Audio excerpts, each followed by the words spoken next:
Derivada de una constante.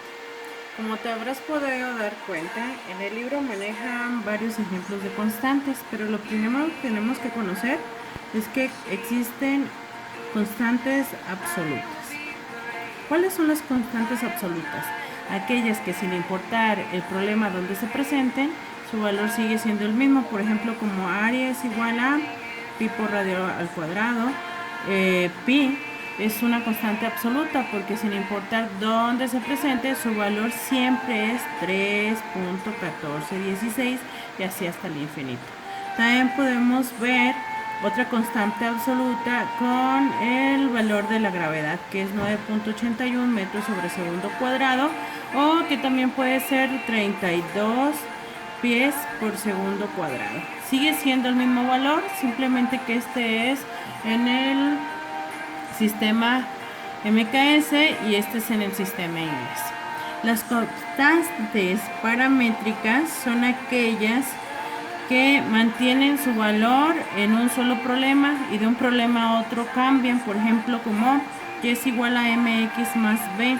Por ejemplo, el valor de la pendiente cambiará de un problema a otro, mientras que el valor de la ordenada también va a cambiar.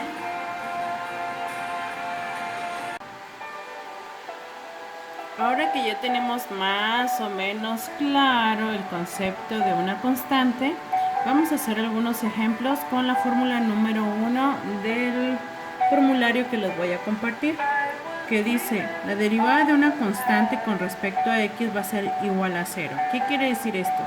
Que la derivada de pi sería igual a 0, mientras, siempre y cuando se encuentre sola, sin ser acompañada por una variable. Entonces la derivada de 4200 pues sería también 0. La derivada de números negativos, por ejemplo de 32, pues sacamos el número negativo fuera de la derivada y quedamos que la derivada de una constante pues sigue siendo 0, sin importar el 0 no tiene ningún signo. Ok, la derivada de un cuarto, que es una fracción, seguirá siendo 0 siempre y cuando no se encuentre acompañada de una variable.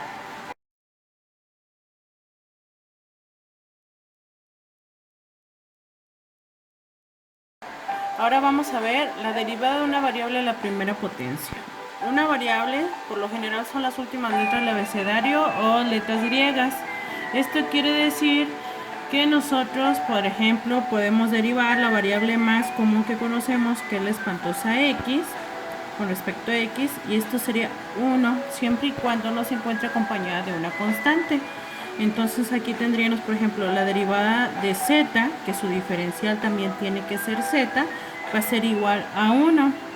La derivada, por ejemplo, de teta va a ser igual también a 1. La derivada de t, que su diferencial también tiene que ser t, es igual a 1. La derivada de w, que su diferencial tiene que ser w, también es igual a 1. La derivada de r, por ejemplo, con su diferencial de r es igual a 1. Entonces, toda variable que esté elevada a la primera potencia y que se encuentre sola, su derivada va a ser igual a 1. Si no fuera el caso que no se encuentre sola, por ejemplo, cuando ya va acompañada de una constante, por ejemplo, la derivada de 4x, aquí ya no vamos a utilizar la fórmula de dx sobre dx, que es igual a 1, que es la fórmula 2. Aquí tenemos que utilizar una fórmula que dice: la derivada de una constante por una variable va a ser igual a la constante, la sacamos fuera, porque si la derivo, su derivada sería 0, por la derivada de la pura variable, que en este caso la variable sería el número o la letra x.